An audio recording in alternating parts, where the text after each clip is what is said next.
కృపలో తండ్రి సంతోషించుకుందేవా మీరు అర్థం చేసుకుంటాం తండ్రి సంతోషించవలసిందిగా ప్రతి ఒక్క స్థితిలో ప్రతి ఒక్క పరిస్థితిలో తండ్రి దేవా మీరు దేవ ఎప్పుడు ఎక్కడ మీరు వెనుక వైపు తిరగకుండా తండ్రి దేవా కఠినమైన భక్తిని మేము చేయగలిగే విధంగా తండ్రి దేవా కఠినమైన మాటలు వినడానికి తండ్రి కఠినమైన పని చేయడానికి తండ్రి మేము సిద్ధపడగలిగే విధంగా సాయం చేస్తుంది భయంతో భక్తితో తండ్రి మిషన్ మీరు రాగలిగే విధంగా సాయం చేస్తుంది ఆడతా పాడతా సరదాగా కాదండి ఖచ్చితంగా దీవించబడే ఉద్దేశం తండ్రి ఖచ్చితంగా దీవించే ఉద్దేశం అన్న మిమ్మల్ని తండ్రి మేము దేవ మా జీవితాల్లో స్థాపించుకుంటున్నాం తండ్రి దేవ ఆ యొక్క ఖచ్చితంగా దీవించే ఉద్దేశాన్ని దేవం వృధాపరుచుకోకూడదు నిర్వీర్యం చేసుకోకూడదు నువ్వు దీవించే దేవుడు తండ్రి నువ్వు శపించే దేవుడు కాదు తండ్రి నువ్వు కేవలం దేవుళ్ళు మాత్రం వదిలించడానికి తండ్రి మిమ్మల్ని పిలిచారు తండ్రి వెయ్యి మిస్తు నాటబడిన తండ్రి ఏ ఒక్కరు తండ్రి అపవాది యొక్క చేతికి చెక్కకూడదు తండ్రి ప్రతి ఒక్కరు తండ్రి నీ చేతిలో మాత్రమే ఉండాలి తండ్రి దేవా నువ్వు తండ్రి పరీక్షించుకున్నా నువ్వు శిక్షించుకున్నా నువ్వు దీవించుకున్నా ప్రతి ఒక్కరు నీ చేతిలో మాత్రమే ఉండాలి తండ్రి అపవాది చేతికి ఏ ఒక్కరిని దేవా అప్పచెప్పవద్దని తండ్రి మేము కోరుకున్నాం పరిశుద్ధాత్మ దేవా అయినా నీ చిత్తం తండ్రి నీ చిత్తం మాత్రం నెరవేరగాకుతుంది పరిశుద్ధాత్మ దేవా ఇవి దేవ పాటలు పాటలు వాటి పరిశుద్ధాత్మ దేవా ప్రకృతి ద్వారా తండ్రి ఘనత మహిమ ప్రభావం మీరు పొందుకోవాల్సింది సంవత్సరం ప్రతి పరిశుద్ధాత్మ దేవా యేసు పరిశుద్ధ నామములో వేడుచున్నాం తండ్రి ఆమేన్ ఆమేన్. నుండి 16వ పాట పాడుతున్నాం. నేనే ప్రభువా నిన్ను అప్పగించేది నేనే ప్రభువా నిన్ను అప్పగించేది నేనే ప్రభువా నిన్ను నమ్ముకునేది నేనే ప్రభువా నిన్ను అప్పగించేది నేనే ప్రభువా నిన్ను నమ్ముకునేది రొట్టెలా విరచి నీ రక్తములో కడిగి రొట్టెలా విరచి నీ రక్తములో కడిగి పంచిపెట్టు నన్ను నీ సాక్షిగా పంచిపెట్టు నన్ను నీ సాక్షిగా నేనే ప్రభువా నిన్ను అప్పగించేది నేనే ప్రభువా నిన్ను నమ్ముకునేది నేనే ప్రభువా నిన్ను అప్పగించేది నేనే ప్రభువా నిన్ను నమ్ముకునేది నా చూపులో నా మాటలో నీ ముఖాన ఉమ్ములు పడుచున్నవి నా చూపులో నా మాటలో నీ ముఖాన ఉమ్ములు పడుచున్నవి నా తలపులో నా ఆలోచనలో నా తలపులో నా ఆలోచనలో నీ తలపై ముళ్ళు గుచ్చుచున్నవి నీ తలపై ముళ్ళు గుచ్చుచున్నవి నేనే ప్రభువా నిన్ను అప్పగించేది నేనే ప్రభువా నిన్ను నమ్ముకునేది నేనే ప్రభువా నిన్ను అప్పగించేది నేనే ప్రభువా నిన్ను నమ్ముకునేది నా బాధతో నా చేతితో నీకు వేగులు వినపడుచున్నవి నా బాధతో నా చేతితో నీకు వేగులు వినపడుచున్నవి నా నడకలో నా పడకలో నా నడకలో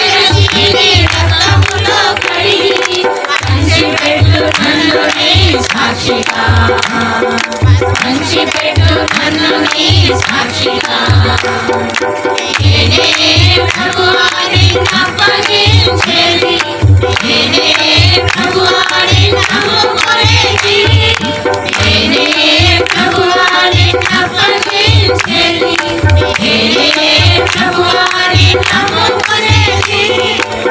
హల్లెలూయా. 233వ పాట. దేవుని యందు నిరీక్షణ ఉంచి ఆయనను స్తుతించు నా ప్రాణం. 233వ పాట.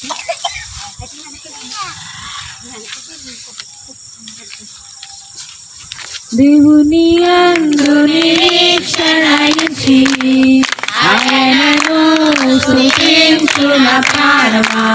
దేవుని యందు నిరీక్షణ ఉంచి ఆయనను స్తుతించు నా ప్రాణమా.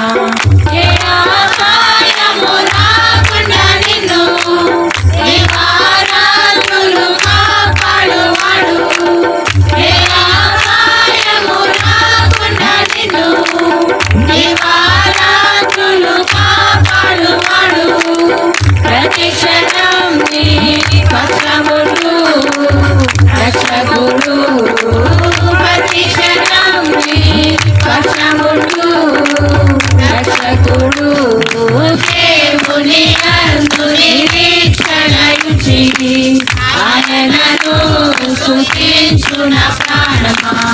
దేవుని యందు నిరీక్షణ ఉంచి ఆయనను స్తుతించు నా ప్రాణమా. చీకటిని వెలుగుగా చేసి ఆయనకి ముందు నడచువాడు. చీకటిని వెలుగుగా చేసి ఆయనకి ముందు నడచువాడు. సత్యమగు జీవమగు మార్గమేసే సత్యమగు జీవమగు మార్గమేసే. దేవుని యందు నిరీక్షణ ఉంచి ఆయనను స్తుతించు నా ప్రాణమా. దేవుని యందు నిరీక్షణ ఉంచి ఆయనను స్తుతించు నా ప్రాణమా. నీకు సహాయము చేయువాడు సదాను కొనువాడు ఆయనే. నీకు సహాయము చేయువాడు సదాను కొనువాడు ఆయనే. ఆదరము ఆదరణ ఆయనలో. ఆదరము ఆదరణ ఆయనలో. దేవుని యందు నిరీక్షణ ఉంచి ఆయనను స్తుతించు నా ప్రాణమా. దేవుని యందు నిరీక్షణ ఉంచి ఆయనను స్తుతించు నా ప్రాణమా. తల్లిదండ్రుల బిడ్డలు మరచినను వారు నీ దేవుడు నిన్ను. తల్లిదండ్రుల బిడ్డలు మరచినను వారు నీ దేవుడు నిన్ను. తల్లి కన్నా తండ్రి కన్నా ఉత్తముడు. తల్లి కన్నా తండ్రి కన్నా ఉత్తముడు.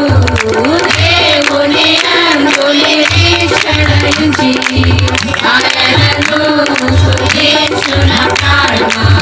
దేవుని యందు నిరీక్షణ ఉంచి ఆయనను స్తుతించు నా ప్రాణమా. నీకు విరోధము కాదు పెంచిన ఎదిరాయుధము వర్ధిల్లదు.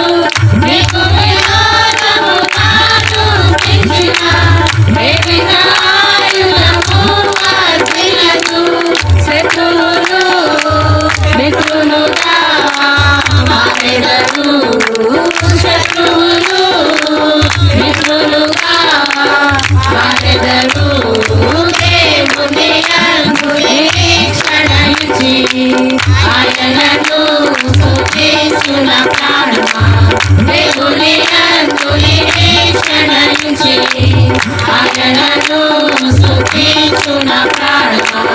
పర్వతములు తొలగిపోయినను తన కృప నిన్ను ఎన్నడూ వీడదు.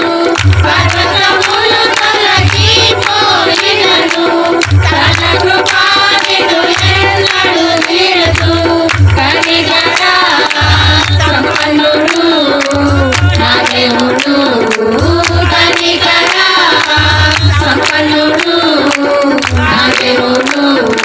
దేవుని యందు నిరీక్షణ ఉంచి ఆయనను స్తుతించున ప్రాణమా. దేవుని యందు నిరీక్షణ ఉంచి ఆయనను స్తుతించున ప్రాణమా. స్తుతి మహిమలు నీకే ప్రభువు, నిత్యము నీకే కొనియాడెదా. స్తుతి మహిమలు నీకే ప్రభువు, నిత్యము నీకే కొనియాడెదా. హల్లెలూయా హల్లెలూయా హల్లెలూయా హల్లెలూయా హల్లెలూయా హల్లెలూయా. దేవుని యందు నిరీక్షణ ఉంచి ఆయనను స్తుతించున ప్రాణమా. దేవుని యందు నిరీక్షణ ఉంచి ఆయనను స్తుతించున ప్రాణమా. దేవుని యందు నిరీక్షణ ఉంచి ఆయనను స్తుతించున ప్రాణమా.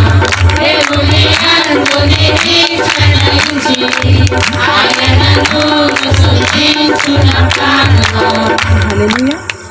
180వ పాట. నీ కృపను గూర్చి నే పాడేదా, నీ ప్రేమను గూర్చి ప్రకటించను. నీ కృపను గూర్చి నే పాడేదా, నీ ప్రేమను గూర్చి ప్రకటించేదా. నీ కృపను గూర్చి నే పాడేదా, నీ ప్రేమను గూర్చి ప్రకటించేదా. నిత్యము నే పాడేదా, ప్రభుని కొనియాడేదా. నిత్యము నిన్ను కొనియాడెదా. నిత్యము నే పాడేదా, ప్రభుని కొనియాడేదా. మహిమా ఘనత ప్రభావము చెల్లించెదా. మహిమా ఘనత ప్రభావము చెల్లించెదా. నీ కృపను గూర్చి నే పాడేదా, నీ ప్రేమను గూర్చి ప్రకటించెదా. నీ కృపను గూర్చి నే పాడేదా, నీ ప్రేమను గూర్చి ప్రకటించెదా. ఇరుకులో ఇబ్బందిలో ఇమ్మానుయేలుగా, నిందలో అపనిందలో నాకు తోడు నీడగా. ఇరుకులో ఇబ్బందిలో ఇమ్మానుయేలుగా,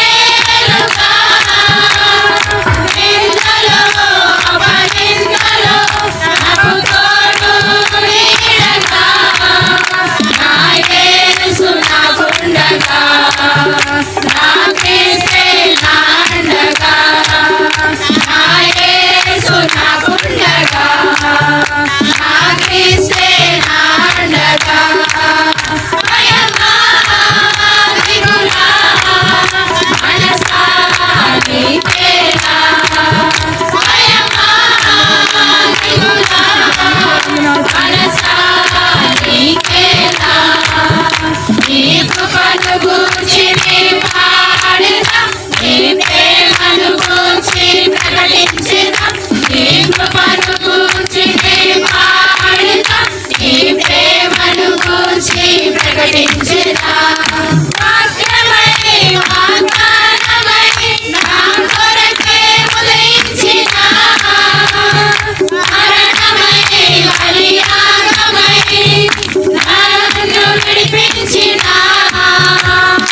వాక్యమై వాగ్దానమై నా కొరకే ఉదయించిన, మరణమై బలియాగమై నన్ను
ఆపత్కాలమున తన పర్ణశాలలో దాచెను, తన గుడారపు మాటలను దాచెను. ఆపత్కాలమున తన పర్ణశాలలో దాచెను, తన గుడారపు మాటున నన్ను దాచెను. ఆపత్కాలమున తన పర్ణశాలలో దాచెను, తన గుడారపు మాటున నన్ను దాచెను. ఆశ్రయదుర్గముపై నన్ను ఎక్కించెను, ఆశ్రయదుర్గముపై నన్ను ఎక్కించెను. యెహోవా నా ప్రాణదుర్గము, నేను ఎవరికి వెళుతును? నా చేయి విడువని దేవుడుండగా నేను భయపడను. యెహోవా నా ప్రాణదుర్గము, నేను ఎవరికి వెళుతును? నా చేయి విడువని దేవుడుండగా నేను భయపడను. ఆపత్కాలమున తన పర్ణశాలలో దాచెను, తన గుడారపు మాటున నన్ను దాచెను. ఇహలోక దుఃఖ బాధలలో నీవు నాతో ఉన్నావు, ముగిమి వచ్చు వరకు నన్ను ఎత్తుకునే దేవుడవు. ఇహలోక దుఃఖ బాధలలో నీవు నాతో ఉన్నావు, ముగిమి వచ్చు వరకు నన్ను ఎత్తుకునే దేవుడవు. నీవు కాక వేరే ఆశ నాకు లేనే లేదు, నీవు కాక వేరే ఆశ నాకు లేనే లేదు. నిత్యము నీపై ఆనుకొని నిశ్చింతగా సాగెదన్, నిత్యము నీపై ఆనుకొని నిశ్చింతగా సాగెదన్.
నన్ను దాచెను ఆపత్కాలమున తన పర్ణశాలలో దాచెను తన గుడారపు మాటుగా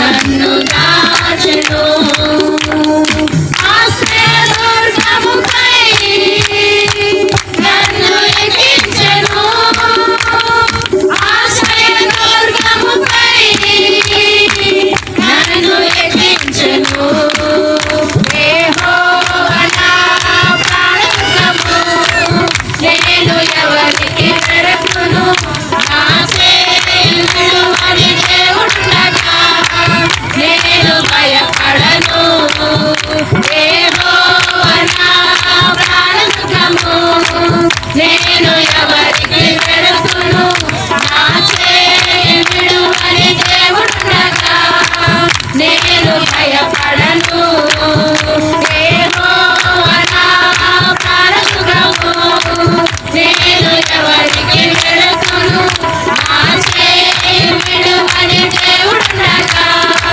నేను భయపడను యెహోవా నా ప్రాణదుర్గము నేను ఎవరికి వెరకును నా చేయి విడువని దేవుడుండగా నేను భయపడను హల్లెలూయా.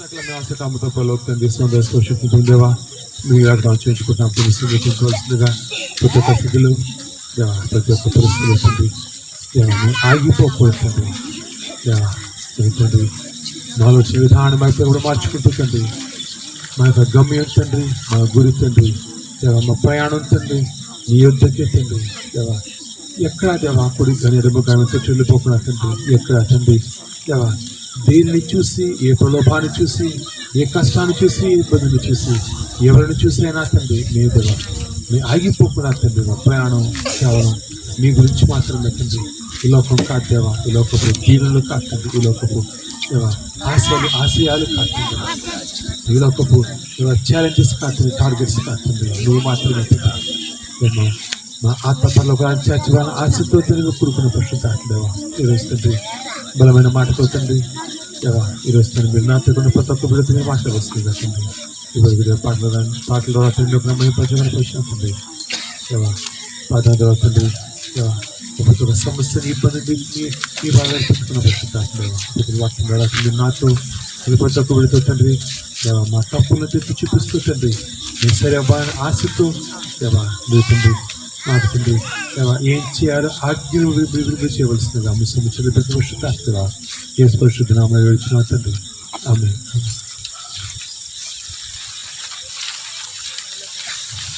మనం బుధవారం మొదలు పెట్టుకున్నామా బుధవారం ఆశతో ముగుతుంటే కనుక దేవుని యొక్క ఆజ్ఞ మనం పాటించినట్లయితే 100% మనం జీవించగలుగుతాం. దేవుని యొక్క ఆజ్ఞను పాటించినట్లయితే అది ఎటువంటిదంటే వాక్యం చూపించాలి. సరే దేవుని యొక్క ఆజ్ఞ మనం ఖచ్చితంగా దేవుని యొక్క మాటను మనం ఖచ్చితంగా పాటించినట్లయితే ఆయన దీవించే దేవుడు. మనం ఎందుకు వచ్చే మన సంధికి ఆయన మన పుట్టుకతో ఆయన ఎవరో తెలియదు మనకి. మనం ఒక్కొక్కరు ఒక్కొక్క వయసులో ఒక్కొక్క సమయంలో ఒక్కొక్క విధంగా ఒక్కొక్క రకంగా మనం తెలుసుకున్నాం దేవుని యొక్క గొప్పతనాన్ని. నిజమే ఆయన ఏ గొప్పతనం తెలుసుకున్నాం, మనం ఏం తెలుసుకోవచ్చు ఆయన ఎదురు మనం ఖచ్చితంగా ఆయన దీవించే దేవుడు అంతే కదా. ఎందుకు వచ్చాము, ఏం తెలుసుకునొచ్చు ఆయన దగ్గరికి ఖచ్చితంగా ప్రతి ఒక్కరూ ఏదో ఒక సమయంలో ఏదో ఒక రోజు ఏదో ఒక పరిస్థితుల్లో మనం ఆయన గురించి తెలుసుకున్నాం. ఏం తెలుసుకున్నాము, ఆయన దీవించే దేవుడు అనే విషయాన్ని తెలుసుకుని మనం ఆయన దగ్గరికి వచ్చాము. అయితే ఆయన ఖచ్చితంగా దీవించే దేవుడు. అయితే ఆ గొప్ప దీవించే దేవుడు మనతో ఉన్నప్పుడు మనం ఆయనకు దీవెనలు పూర్తిగా పొందగలుగుతున్నామా? ఈరోజు మనం ఆత్మవిమర్శ చేసుకున్నాం, పూర్తిగా ఆయన ఒక దీవెనలు పొందగలుగుతున్నామా? ఆ క్వశ్చన్ మీ మనసుతో మీరు వేసుకోండి. ఎందుకంటే ఎందుకు అనేది మీరు ఆలోచిస్తే కనుక, ఉదాహరణకి మీ నాన్నగారి దగ్గర ఒక 100 కోట్లు ఆస్తి ఉంది, మీకు మాత్రం తినడానికి లేదు. లేకపోతే కనుక తినడానికి ఉంటే కనుక ఏదో సాగుతుంది జీవితం, ఏదో తింటున్నాం, ఏదో తిరుగుతున్నాం, ఏదో సాగుతుంది జీవితం.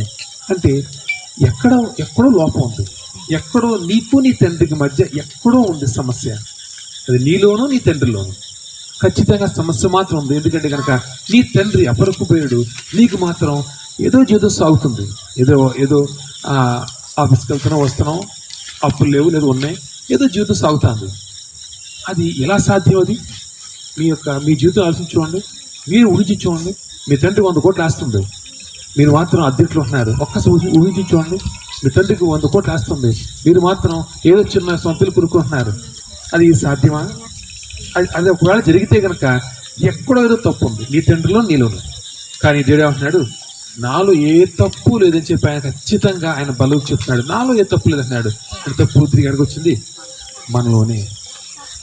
ఆయన సర్వశక్తివంతుడు, ఆయన సర్వోన్నతుడు, ఆయన సర్వ సృష్టిని సృష్టించిన దేవుడు.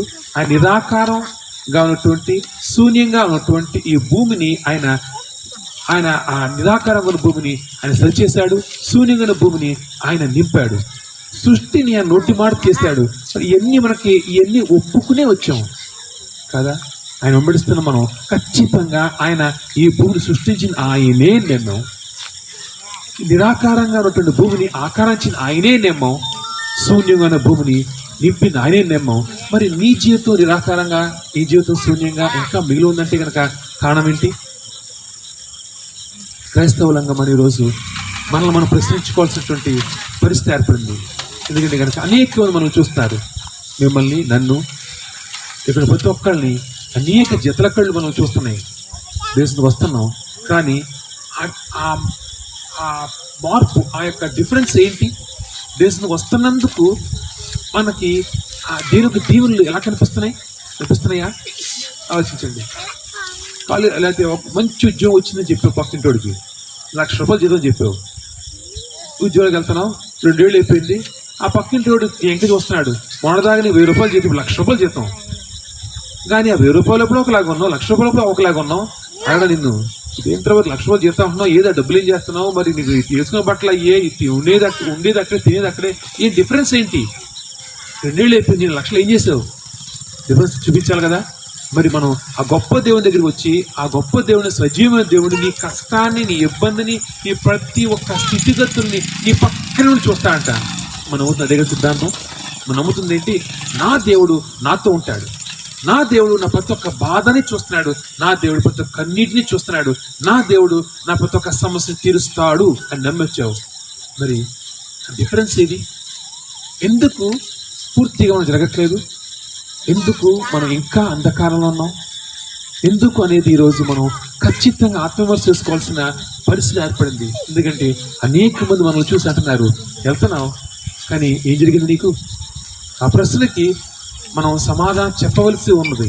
ఎందుకంటే అనేక మంది దేవునితో తిరగవలసిన అనేక మంది నిన్ను నన్ను చూసి ఆయన వైపు తిరగకుండా ఆయన్ని పక్కన పెట్టి వెనక్కి వెళ్ళిపోతున్నారేమో. జాగ్రత్త. మనల్ని బట్టి మనం దీవించబడకపోవటం వలన అనేక మంది దేవుని దగ్గరికి వస్తే అంతేనేమో మనకు వెళ్ళిపోతున్నారేమో. జాగ్రత్త. ఖచ్చితంగా దీవించబడవలసిన గుంపుగా ఉన్నాం మనం. ఆయన నిన్ను నన్ను ఎంచుకున్నాడు దీవించడానికి. కానీ మనం ఆయన ఏ విధంగా మనల్ని దీవించాలని కోరుకుంటున్నాడు, ఆ దీవెనలు మనం పొందుకోవాలంటే కనుక ఏం చేయాలి? ఒక్క మాట చెప్పుకుందాం మనం. సామెతల గ్రంథం 14వ అధ్యాయం 26వ వచనం. సామెతలు 14:26. యెహోవా యందు భయభక్తులు కలిగి ఉండుట బహుధైర్యం పుట్టించును, అటివారి పిల్లలకు ఆశ్రయస్థానము కలదు. యెహోవా యందు భయభక్తులు కలిగి ఉండుట బహుధైర్యం పుట్టించును, అది అటివారి పిల్లలకి అర్థం ఏంటి? యెహోవా యందు భయభక్తులు కలిగి ఉండుట బహుధైర్యాన్ని పుట్టిస్తుందంట. భయం, మరి భయం అంటున్నాడు, ఇక్కడ ధైర్యం అంటున్నాడు. ఎలాగా? యెహోవా యందు భయం ఉంటే అంట మనకు ధైర్యం పుడుతుందంట. ఎలా? భయం, ధైర్యం రెండు వ్యతిరేక పదాలు కదా. భయం, ధైర్యం. భయం ఉన్న చోట ధైర్యం ఎలా ఉంటుంది? ధైర్యం ఉన్న చోట భయం ఎలా ఉంటుంది? అవకాశం లేదు కదండి. భయానికి వ్యతిరేక పదం ధైర్యం. కానీ ఇక్కడ ఈ యొక్క కీర్తనాకారుడు అంటున్న మాట ఏంటి? యెహోవా యందు భయభక్తులు కలిగి ఉండుట నీకు ధైర్యాన్ని పుట్టిస్తుందంట. అంటే యెహోవా పట్ల నీకు భయం ఉంటే లోకంలో ప్రతి ఒక్క సమస్య, ప్రతి ఒక్క పరిస్థితులు, ప్రతి ఒక్క దాన్ని బట్టి నీకు ధైర్యం వస్తుంది. యెహోవాని బట్టి నీకు భయం ఉంటే. అసలైనటువంటి టెక్నిక్ ఇప్పుడు అర్థమవుతుంది. దేవుని పట్ల నీకు భయం ఉంటే లోకంలో దేన్ని చూసి నీకు భయం లేదు. నీవు నీ లోకంలో దేన్ని చూసి నీకు భయం వేస్తుందని గుర్తుపెట్టుకో, నీకు దేవుని పట్ల భయం లేదు. సింపుల్ మాట చెప్తాను, జాగ్రత్త చేసుకోండి. భయము ధైర్యం ఒక దగ్గర ఉండవు కదా, కరెక్టే. అయితే ఇప్పుడు భయం ఉండవలసింది ఎక్కడ, ధైర్యం ఉండవలసింది ఎక్కడ? నువ్వు లోకంలో కనుక నీకు ధైర్యం కావాలంటే కనుక నువ్వు దేవుని పట్ల, దేవుని దగ్గర నీకు భయం కలిగి ఉండవలసిందే. నీకు లోకంలో ఏ సమస్యను చూసి, ఏ అనారోగ్యం చూసి, ఏ మనిషిని చూసి, ఏ పరిస్థితిని చూసి, ఎప్పుడు ఎక్కడ ఏ స్థితిలో నీకు భయం వేసిందా గుర్తుపెట్టుకో, నీకు దేవుని పట్ల నీకు భయం లేదు. నువ్వు చేసే భక్తిలో భయంతో కూడిన భక్తి లేదు.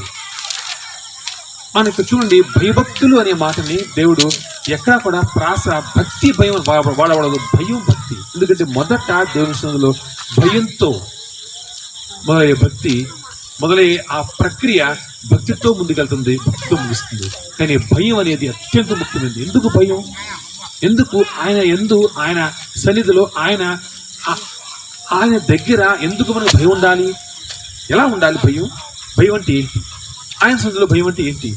ఆయన చెప్పే ప్రతి ఒక్క ఆజ్ఞని నువ్వు పాటించటంలో నీకు భయం ఉందా? భయంతో పాటిస్తున్నావా? ఖచ్చితంగా చేయవలసిందే. ఖచ్చితంగా ఆయన విధించిన ప్రతి ఒక్క ఆజ్ఞ, ఆయన నోటి నుంచి వచ్చే ప్రతి ఒక్క మాట నువ్వు భయంతో పాటిస్తున్నావా? ఒకవేళ కనుక నువ్వు ఆయన నోటి నుంచి ప్రతి ఒక్క మాటని, ప్రతి ఒక్క ఆజ్ఞను పాటిస్తూ ఉన్నట్లయితే కనుక లోకంలో దేన్ని చూసి నీకు భయం లేదు. ఎందుకు చెప్పండి? ఎందుకంటే నువ్వు దేవుని ప్రతి ఒక్క ఆజ్ఞని భయంతో పాటిస్తున్నప్పుడు ఆయన ఉంటాడు, నీతో ఉంటాడు. ఆయన నీతో ఉన్నప్పుడు లోకంలో ఏ శక్తిని ఏం చేయగలడు? నువ్వు గనక ప్రతి ఒక్క ఆజ్ఞని నువ్వు భయంతో పాటిస్తూ ఉంటే గనక నీ దేవుడు నీతో ఉంటాడు, నీతో సహవాసం చేస్తాడు, నీతో నివసిస్తాడు. ఎక్కడో ఉన్నాడు ఆయన, ఎక్కడో చర్చిలోనో ఎక్కడో పరలోకంలో ఉండే దేవుడు కాదండి. నీతో, నీ పక్కన, నీతో, నీ జీవితంలో, నీతో, నీ ఇంట్లో ఉండే నీ దేవుడు. నీతో ఉండాలంటే కనుక నువ్వు ఆయన పట్ల నీకు భయం లేకపోతే, భయభక్తి లేకపోతే కనుక నీతో ఉండలేడు.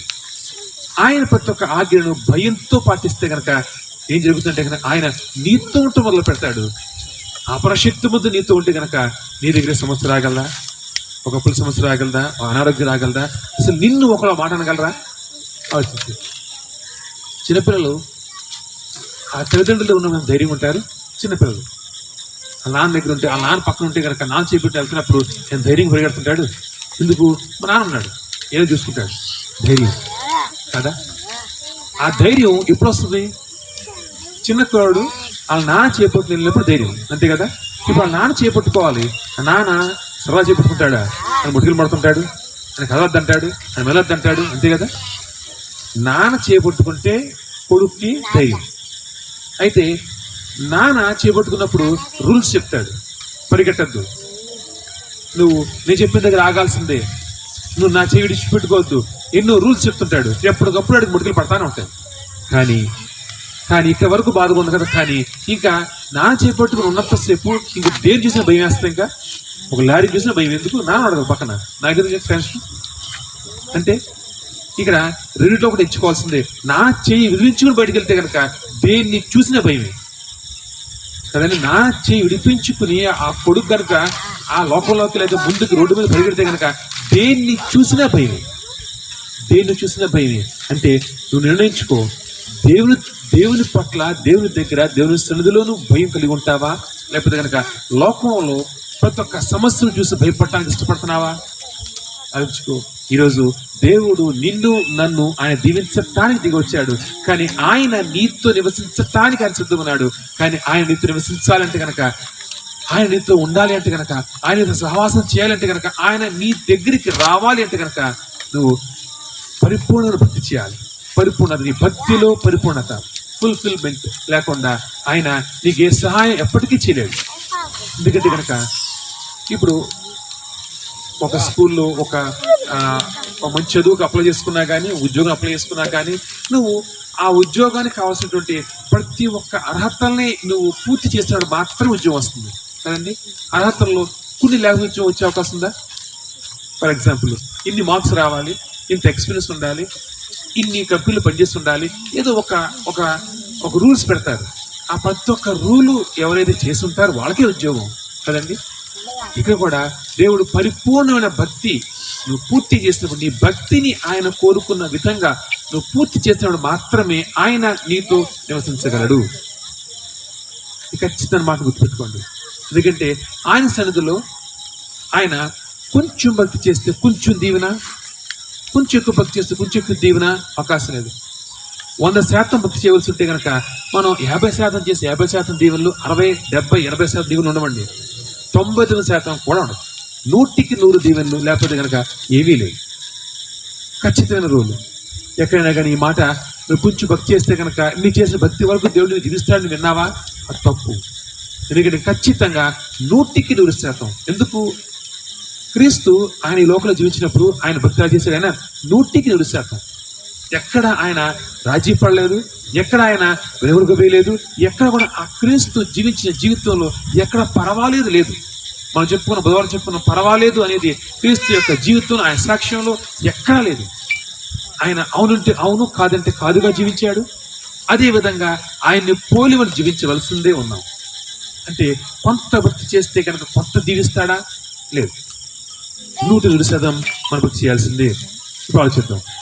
ఇప్పుడు క్రైస్తవులంగా ఉన్న మనం ఎందుకు పూర్తిగా, అసలు ఎందుకు దీవించబడలేదు పూర్తిగా అనే మాట్లాడింది. అసలు ఎందుకు దీవించబట్టలేదు మరి అడగచ్చు. పాస్టర్ గారు ఎంతో కొంత బాగుంది కదా, ఇంకా కొంతమంది అయితే కనుక చర్చకు వచ్చిన తర్వాత దీవించబడుతున్నాం బాగుంది కదా.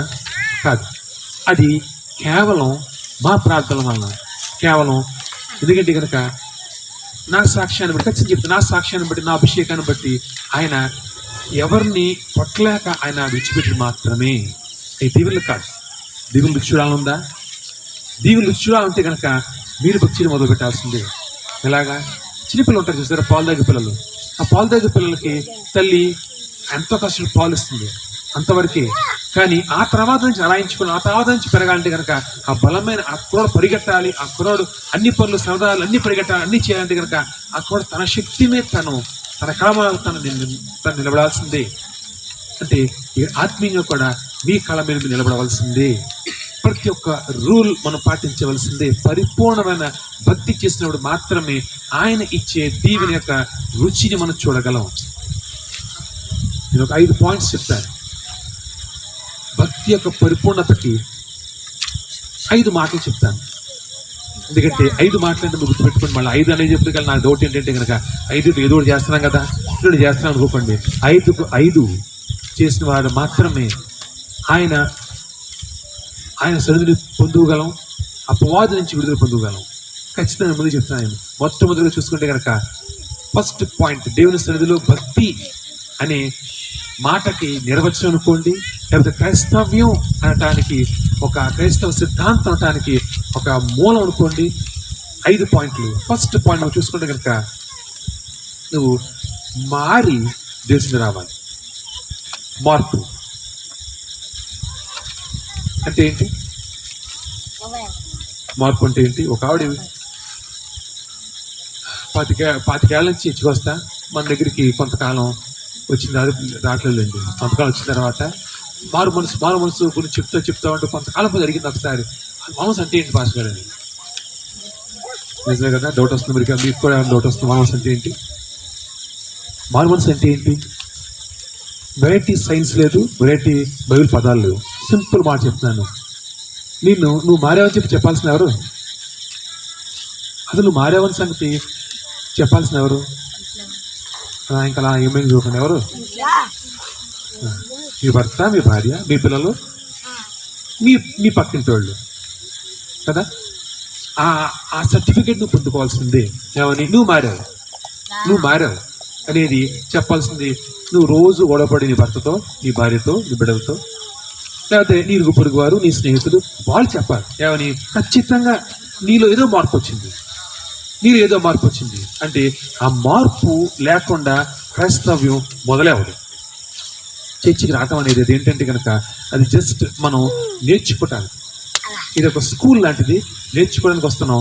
మరి ఆ నేర్చుకునేది పాటించవలసిన సమయం. మొట్టమొదటిగా ఈ 5 పాయింట్స్లో మొదటి పాయింట్గా నువ్వు మారు మనసు పొంది, మారు మనసు నేను పెద్ద మాటలు మాట్లాడను, సింపుల్గా చెప్తాను. నువ్వు మారాల్సిందే. నీ ప్రవర్తన, నీ ఆలోచన, నీ ప్రతి ఒక్క విధి విధానాలు నువ్వు మారకుండా నీ దేవుడు నీ దగ్గరికి ఎలా వస్తాడు ఆలోచించాలి. లాజిక్ ఆలోచించాలి. నువ్వు అదే తప్పులు చేస్తా, అదే పాపాలు చేస్తా, అదే పక్కన తిడతా, అదే పక్క వాళ్ళ ధనం చూసి అసూయపడతా, ఈర్ష్యపడతా, నీలో అదే ఆ పాతగా నీకున్నటువంటి ప్రతి ఒక్క తప్పు గుణాలు నీలో పెట్టుకుని నువ్వు చర్చికి వస్తున్నావు. సింపుల్ చెప్తున్నాను, దేవునైతే మార్చావు, కానీ నిధుడి దగ్గర రాగలడా? మార్పు లేకుండా నువ్వు క్రైస్తవుడు కాకే పోతావు. ఎన్ని సంవత్సరాలు చర్చికి వచ్చినా, నువ్వు వాక్యాన్ని చెప్పగల స్థితికి వచ్చినా, నువ్వు ఒక మంచి పెద్ద పాస్టర్ అయిపోయినా కానీ మార్పు లేకపోతే కనుక క్రైస్తవ్యం మొదలవుతుంది. ఈ 5 పాయింట్లలో నా సాక్ష్యంతో నేను చెప్తాను. ఎందుకంటే కనుక ఈ 5 పాయింట్లు చాలా జాగ్రత్తగా వినడం నేను రమ్మని చెప్పే చాలా మందిని. ఎందుకంటే కనుక చాలా జాగ్రత్తగా వినాల్సిన పాయింట్ ఇది. ఎందుకంటే ఆయన ఒక కొలబద్దను ఏర్పాటు చేస్తున్నాడు ఈ సంఘంలో. కొలబద్ద అంటే ఏంటి? ఒక స్కేల్ పెడుతున్నాడు. చిన్నపిల్లలు చూస్తారు, స్కూల్లో స్కేల్ పెడతారు. ఎందుకు? ప్రతి సంవత్సరం ఎంత హైట్ అయ్యారు ఏంటి అని చెప్పి రికార్డ్ రాసుకుంటారు. అలాగా ఒక స్కేల్ ఏర్పాటు చేస్తున్నాడు. ఇప్పుడు ఎవరు ఆ స్కేల్ దాటితే మనల్ని దీవించిపోతున్నాడు. Simple rule. ఆయనకు 100% దీవించే దేవుడు. లేకపోతే నేను ఇక్కడే ఉన్నాను, ఎక్కడ పారిపోనుగా నేను. ఖచ్చితంగా ఆయన దీవించటానికి, ప్రతి ఒక్కరిని ఆయన అనేక మంది దీవించటానికి మా ద్వారా దీవించడం ఏర్పాటు చేస్తున్నాడు. లేకపోతే కనుక నేను ఇక్కడ ఉండే అవకాశం లేదు. సరే, ఫస్ట్ పాయింట్, ఆయన సరే, ఆ మార్పు అనేది నీ జీవితంలో కనిపించాలి కదా. అది మార్పు అంటే గుర్తుపెట్టుకోండి. మార్పు అంటే కనుక నువ్వు మంచిగా అయిపోయావు కాదు, నువ్వు మంచిగా అయిపోయావు, అందరి మాట వింటున్నావు కాదు. మార్పు అంటే ఏంటి కనుక పక్కలు చెప్పాలి. దేవుని గురించి ఏమైనా చేస్తారు. దేవుని గురించి, దేవుని సన్నిధి గురించి, చర్చికి వెళ్ళటం గురించి, దేవుని మాట వినటం గురించి ఏమైనా చేస్తారు. నువ్వు పొందుకోవాల్సిన మాట అది. చాలామంది చూస్తారా, నువ్వు చర్చికి వెళ్తాను, ఏం నేర్చుకున్నావు? నా మాట వింటలేదని. ఎవరి మాట వింటాం గురించి చర్చికి వెళ్తున్నాము రాట్లా మనం. చాలామంది అనే మాట, చర్చికి వెళ్తాను, నువ్వు నేర్చుకున్నావు, నాతో ఓడపడుతున్నావు కాదండి. చర్చికి వెళ్ళి నేర్చుకునేది నువ్వు అందరితో మంచిగా ఉండి, అందరు చెప్పిన మాటలు వింటా, ఎవరిష్టం అందరి ఇష్టంగా నువ్వు నడుచుకోవడం గురించి కాదు. నువ్వు దేవుని సందు గురించి నువ్వు నేర్చుకోవాల్సింది. నువ్వు నీలో ఆయన కోరుకునే మార్పు, ఆయన గురించి నిలబడే మార్పు, ఆయన కొరకు నిలబడే మార్పు. నిన్ను చూసినప్పుడు ఆయనకి రోషం కలగాలి. అవును, నా బిడ్డ, నా కొరకు నిలబడే నా బిడ్డ ప్రతి ఒక్కరు కనిపించాలి. ఏది ఏమైనా కానీ దేవుని గురించి వచ్చినప్పుడు ఖచ్చితంగా దేవుడు నిలబడతాడు. అది ఎటువంటి పరిస్థితులు వచ్చినా, ఏది ఏమైనా కానీ ఖచ్చితంగా దేవుడికి నిలబడతాడు అనే మాట నిన్ను చూసి అందరూ అంటున్నారా? ఎలా అంటారు? అది ఒక వెళ్ళొచ్చింది ఫస్ట్ అనేది ఎప్పుడు అందరూ తెలియాలి కదా, నీ చుట్టాలకి తెలియాలి కదా. ఫస్ట్ వెళ్ళొచ్చింది, అందరితో పాటు నువ్వు కూర్చున్నావు, అందరితో పాటు ఆదివారం తెచ్చుకొని నువ్వు కూర్చున్నావు. ఇప్పుడు నీళ్ళు ప్రత్యేకత ఏంటి? ఆలోచించండి, నీళ్ళు ప్రత్యేకత ఏంటి? అందరూ చూసి ఏమంటారు అనేది ఏముంది? చూసావా, చచ్చిపోయి నాకు వచ్చేసింది, చాలా బాగుంది. కానీ అనవలసింది ఏంటి? చర్చి మానేసి అది ఏదైనా కానీ చచ్చిన రాదు, మంచిదో చెడ్డదో ఏమనుకోండి. కానీ దేవుని యొక్క సమయం, దేవుని యొక్క పని, దేవుని గురించి తనను తాను సమర్పించుకున్న ఎట్టి పరిస్థితుల్లో దేవుని యొక్క టైంని ఎట్టి పరిస్థితుల్లో అది ఏమైనా కానీ ఇంకెవ్వరికి ఇవ్వదు. దేవునికి కావాల్సింది దేవుని యొక్క మాటని శిరసా వహించే స్థితి. 7 సంవత్సరాల క్రితం సాగొచ్చాం. మార్పు అంతవరకు నేను కేవలం లోకంలో నా కొరకు, డబ్బు సంపాదించడం కొరకు, మనుషులు నా వాళ్ళని మంచిగానే ఆశతో బతికినది. కానీ ఈరోజు ఏ ఒక్కరు నాకు ఫోన్ చేయని ఒక నిమిషం ఆగి ఫోన్ చేస్తారు. ఎందుకు చెప్పమంటారా? ఫోన్ చేస్తే కానీ ఏం చెప్తాడని. ఎందుకంటే నాకు ఫ్రెండ్స్ కానీ పెద్దగా ఎవరు లేరు. ఇప్పుడు నాకు నా చుట్టాలుగా ఎవరు ఫోన్ చేసినా ఎవరితో మాట్లాడి మాట్లాడి దేవుడు మాట్లాడలేదు. విని ఇష్టం ఉంటే నాకు ఫోన్ చేస్తే అది ఫోన్ చేయదు, విని ఇష్టం ఉంటే ఫోన్ చేస్తే అది ఫోన్ చేయదు. ఎందుకు? అంతే. వినాలంటే చేయలేతలేదు. నేను మాట్లాడితే ఆ రాజకీయాలు, ఆ పక్కింటి గురించి, ఆ ముందు గురించి, లేకపోతే కనుక నా అప్పుల గురించి అనవసరం. నా స్థితి ఎవరికి అనవసరం. నేను మాట్లాడితే దేవుని గురించి మాత్రమే. నేను చేసే ప్రతి ఒక్క పని దేవుని గురించి మాత్రమే. అది అనాల్సిన ఎవరు? నీ చుట్టుపక్కల అనాలి, నీ అన్నతమ్ములు అనాలి, నీ సొంతం అనగలగాలి. ఖచ్చితంగా మార్పు నువ్వు చూపించగలిగిన రోజు అసలు క్రైస్తవ్యం అనేది అది మొదలవుతుంది. ఫస్ట్ పాయింట్ ఇక్కడ చూసుకుంటే కనుక సువార్త అనేది అత్యంత ముఖ్యమైనది. ఎందుకంటే ఈ 5 ఏది తక్కువ ఎక్కువ కాదండి, ఏది ఫస్ట్ ఏది లాస్ట్ కాదండి. 5 పూర్తిగా ఇంపార్టెంట్. సువార్త అనేది ఎటువంటిదంటే కనుక ఈ సువార్తల్లో 4 సువార్తల్లో యేసుక్రీస్తు వెళ్ళిపోతున్నప్పుడు ఇచ్చిన ఆజ్ఞ ఏంటి? 4 సువార్తలు ఉంటుంది. ఖచ్చితంగా ఆయన ఇచ్చినటువంటి ప్రతి ఒక్క క్రైస్తవునికి ఆయన ఇచ్చిన ఆజ్ఞ ఏంటి? ఖచ్చితంగా సర్వలోకానికి వెళ్ళి సర్వ సృష్టికి వాళ్ళకి సర్వలోకానికి వెళ్ళే సర్వ సృష్టికి నువ్వు ఖచ్చితంగా నా కొరకు చెప్పాల్సిందే, సువార్త చెప్పాల్సిందే. చాలా మంది అనుకునేది ఏంటంటే కనుక ఏం చెప్తాను నా కొడుక్కి, ఏం చెప్తాను నా కూతురికి, నాకు తెలియాలి కానీ నేనేం చెప్పగలను నా పక్కింటోడికి, నా సంబంధం ఏముంది? గుర్తుపెట్టుకోండి, మీ వెనకాల ఒక ఆత్మ లేకపోతే కానీ మీ పరలోకం తిప్పలేదు. సింపుల్ రూల్ చెప్పేస్తాను నేను. మీ వెనకాల ఒక ఆత్మ లేకపోతే కనుక, మిమ్మల్ని తోసే ఒక ఆత్మ లేకపోతే కనుక మీకు టికెట్ లేదు. భాషకి ఇలా అనేస్తున్నారు, ఈ సంవత్సరానికి కష్టం తెచ్చుకొస్తున్నాం కదా, ఏ ఉపయోగం లేదు. తెచ్చుకొచ్చి ఏం నేర్చుకున్నాం తెచ్చుకొచ్చి సరదాగా పాస్టర్ గారు కూడా పాస్టర్గా చెప్పుకుంటారు, మన కూడా మంది వెళ్ళాము వచ్చాము, పక్క వాళ్ళ చీరలు చూసాం, ముందు వాళ్ళ బట్టలు చూసాం, వచ్చేసాం, ఇంటికి వచ్చేసాం, అంతే.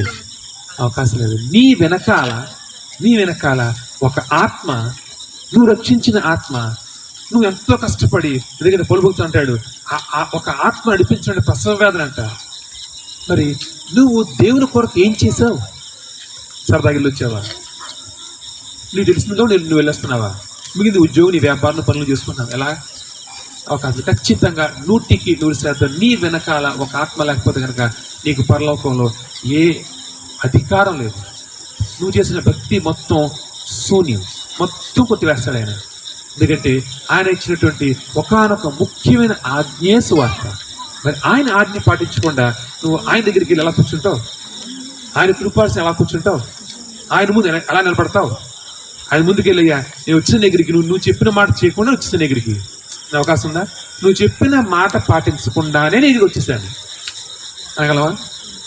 సువార్త అంటే మనం అందరిలో తిరగడం కాదండి, అది ఆ సువార్థికులు సువార్త చేస్తారు, అది చేయమట్లేదు. కానీ నీ వెనకాల ఒక ఆత్మ ఉండవలసిందే. ఎలా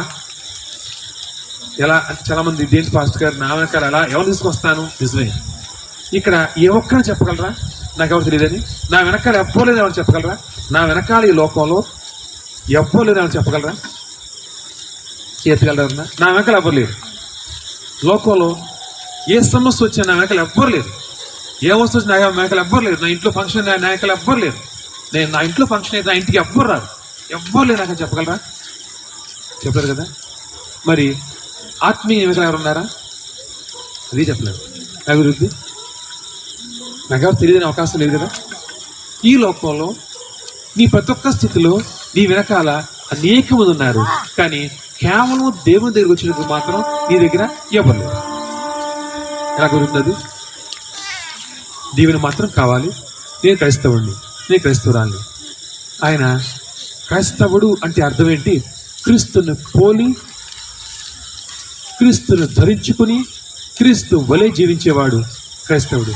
మరి క్రీస్తుని పోలి జీవిస్తున్నావా? క్రీస్తు ఆయన ఈ లోకానికి రావడం గల కారణం ఏంటి? ఎందుకు రావాలి? ఆయన ఆ తండ్రి కృపారిసాన్ని కూర్చోకుండా ఆ గొప్ప సింహాసనం విడిచిపెట్టి ఈ లోకంలోకి వచ్చి మీ వంటి నా వంటి అనేక మంది చేత కొట్టబడి, తిరస్కరించబడి, తృణీకరించబడి ఎందుకు అంత అవమానం భరించాలి? ఆయన మీ కొరకు నా కొరకు అనేక మందిని రక్షించటం నిమిత్తం వచ్చాడు ఆయన. మరి మన క్రైస్తవులంగా క్రీస్తుని పోలి నడిచే వారంగా మనం మన ఆనందకరమైనటువంటి మన టైంలో నుంచి కొంచెం టైం తీసి పక్క వాళ్ళకి ఒక్క మాట చెప్పగలవా? నేను దీవించబడ్డాను. ఇక్కడికి ఏ ఒక్కరు సరదాగా వెళ్తా దారిద్ర్య గారు కూర్చోలేదండి. అందరం ఏదో ఒక రోజు ఏదో ఒక రకంగా ఆయనకు దీవెనలు పొందుకున్నాం. మనం నువ్వు పొందుకున్న దీవెన నీ పక్కన చెప్పలేకపోతున్నావా? ఆలోచించు. ఖచ్చితంగా 100% చేయవలసింది మొదటిగా మార్పు, రెండవదిగా చేయవలసింది సువార్తలో ఏ కాంప్రమైజ్ లేదు. ఎక్కడ నువ్వు రాజీ పడుతున్నాయేమో, కానీ దేవుడు రాజీ పడ్డాడు. 5 పాయింట్లలో 2వ పాయింట్ సువార్త. నువ్వు చేయకపోతే కనుక నువ్వు సువార్త చేయాలి, ఆడికి వెళ్ళాలి, ఇక్కడికి వెళ్ళి చెప్పట్లేదండి. సింపుల్ మాట చెప్తున్నాను. నీ వెనకాల ఒక ఆత్మ లేకపోతే కనుక ఇక లోపల టికెట్ చేయి. సింపుల్. నువ్వు ఎంత భక్తి చేయి, ఇన్ని రోజులు చేయొచ్చు కదా. నువ్వు ఏమి చేయి, ఆయన ఏమీ చూడు. నీ వెనకాల ఆత్మ ఉందా? ఈ పాయింట్ నువ్వు దాటినట్టే, ఈ యొక్క అంచెను దాటినట్టే. లేకపోతే దాటలేదు. ఎందుకంటే ఆయన సన్నిధిలో, ముందు చెప్తున్నా, ఆయన సన్నిధిలో అవును కాదు మధ్యలో ఉండదు. చేసావు చేయలేదు మధ్యలో ఉండదు. కష్టపడ్డానికి ఆయన అవ్వలేదు, కుదరదు. చేసావా చేయలేదా, అవును కాదు, అంతే. మూడోది మధ్యలో మాట అపవాదం వచ్చేది. పర్వాలేదు అనేది అపవాదం వచ్చేది. అయితే కష్టపడిన ఆయన కుదరలేదులే అనేది అపవాదం వచ్చేది. పర్వాలేదనే మాట అవకాశం తెలుసు. చేసావా చేయలేదా, నువ్వు చేయదలుచుకుంటే కనుక ఏమైనా చేయగలం. మనం చేయడం ఇష్టమైనప్పుడే మనం వంకలు వస్తాయి. చేయడానికి మనం నిర్ణయించినప్పుడు ఏమైనా చేయగలం. మూడు మాట చూసుకుంటే కనుక కుటుంబం అందరికి చాలా ఇబ్బందికరమైన టాపిక్. కుటుంబం. దేవుడు నీకు కుటుంబాన్ని ఇచ్చాడు కదా. బిడ్డలు యెహోవా ఇచ్చు బహుమానం. ఆ బహుమానం నువ్వేం చేస్తున్నావు? బిడ్డలు యెహోవా ఇచ్చు బహుమానం కదా. ఆ బహుమానం ఎక్కడ ఉంది? నీ బహుమానం ఎక్కడ ఉంది? లోపల ఉందా? Okay, no problem. ఆ బహుమానానికి ఏమన్నా డబ్బులు తగిలితే ఏం చేస్తావు? ఆ బహుమానానికి కాలు విరిగింది, ఏం చేస్తావు? అప్పుడు అంటావా పర్లేదు అయ్యా, నీ దగ్గర నేను తీసుకురాలన్నా కూడా పర్లేదగలవా? ఖచ్చితంగా నీ మాటను ఖచ్చితంగా రాసి తీసుకోండి. దేవుడిచ్చిన బహుమానం దేవుడి సందులో కాక లోకంలో పెట్టేటువంటి తప్పు ఎవరిది? నీదే, మనది కాదు. బహుమానం నీకు ఇచ్చాడు దేవుడు కదా. నీకు ఇచ్చిన బహుమానం ఎక్కడ ఉండాలి? నీకు ఇచ్చిన బహుమానం నీకు దగ్గరగా ఉండాలి. నీ ఉదాహరణ దగ్గరగా ఉండాలి. నీకు ఇచ్చిన బహుమానం నువ్వు ఎక్కడ ఉండాలి అంటే, నువ్వు లోకంలో ఉన్నావా? నీ శరీరం ఇక్కడ ఉంది కానీ నువ్వు మాత్రం లోకంలో ఉన్నావేమో. నీ హృదయానికి దగ్గరగా ఉండవలసిన నీ బహుమానం నీ హృదయం లోపల ఉంది కాబట్టి నీ బహుమానం కూడా లోపల ఉంది. సింపుల్గా చెప్తాను అనమాట. నీ బహుమానం నీకు ఫోన్ గిఫ్ట్ ఇచ్చారు. ఎవరన్నా ఎక్కడ పెట్టుకుంటావు? తీసేస్తా. అక్కడన్నా ఎప్పటి నుంచో కోరుకున్న గిఫ్ట్ ₹1,00,000 ఫోను. ఎప్పుడు నుంచి ఎంత కష్టపడి కొనుక్కోలేదు. ఎవరైనా గిఫ్ట్ ఇచ్చారు ₹1,00,000 ఫోను, ఏం చేస్తావు? పక్కన పడేస్తావా? నీకు దగ్గరలో పెట్టు కూర్చుంటావు కదండి. అంతే కదా. బిడ్డలు కూడా నీకు ఎంత పిచ్చి బిడ్డలు అంటే మనకి వదిలేస్తాం మనం. ఎంతో పిచ్చి మనకు బిడ్డలు. నీ హృదయానికి దగ్గరగా ఉంటారు నీ బిడ్డలు, కానీ వాళ్ళ మధ్య లోపల ఉన్నారు. అంటే అర్థం ఏంటి? నీ హృదయం లోపల ఉందా? దేవుడు ఆలోచించే విధానం అది. నీ హృదయం లోపల ఉందా? నీ బిడ్డలు దేవుని యెహోవా ఇచ్చే బహుమానాన్ని నువ్వు ఏం చేస్తున్నావు? మరొక బహుమానానికి ఎలా ఇవ్వను? మరొక దీవునికి ఎలా ఇవ్వను? నీకు ఇచ్చిన బహుమానాన్ని, నీకు ఇచ్చినటువంటి ఆ ఆనందకరంగా నువ్వు జీవించవలసిన ఆ మంచి బహుమానాన్ని నువ్వు వేస్ట్ చేసావే. పోనీ ఇంకో రకంగా చూసుకుంటే కనుక నీకైనా ఒక కుటుంబాన్ని ఇచ్చాడు, ఒక ఫ్యామిలీ ఇచ్చాడు. భర్త, భార్య, పిల్లలు, కుటుంబానికి ఏర్పాటు చేశాడు. ఆ కుటుంబం నాది అనుకోకండి. నిన్ను ఆయన ఆ కుటుంబానికి ఆ గృహానికి నిన్ను గృహ నిర్వాహకుడుగా నియమించాడు. గృహ నిర్వాహకుడు అంటే ఆ ఇంటికి ఇన్ఛార్జ్. ఇంటి యొక్క ప్రతి ఒక్క బాగోగులు చూసుకునే దానిగా నిన్ను నియమించాడు మాత్రమే. అది నీ సొంతం కాదు. మరి గృహ నిర్వాహకుడుగా నువ్వు ఉన్నప్పుడు ఆ యజమానిని ఖచ్చితంగా జవాబడుగుతాడు. మరి ఇప్పుడు బహుమానం అనుకున్నాను సమానం చెప్పలేవు. మరి నీ గృహ నిర్వాహకత్వం నీకు అప్పచెప్పినప్పుడు నీ యజమాని వచ్చి ఏరమ్మా అన్నప్పుడు, ఏరయ్యా అన్నప్పుడు నువ్వు సమానం చెప్తావు?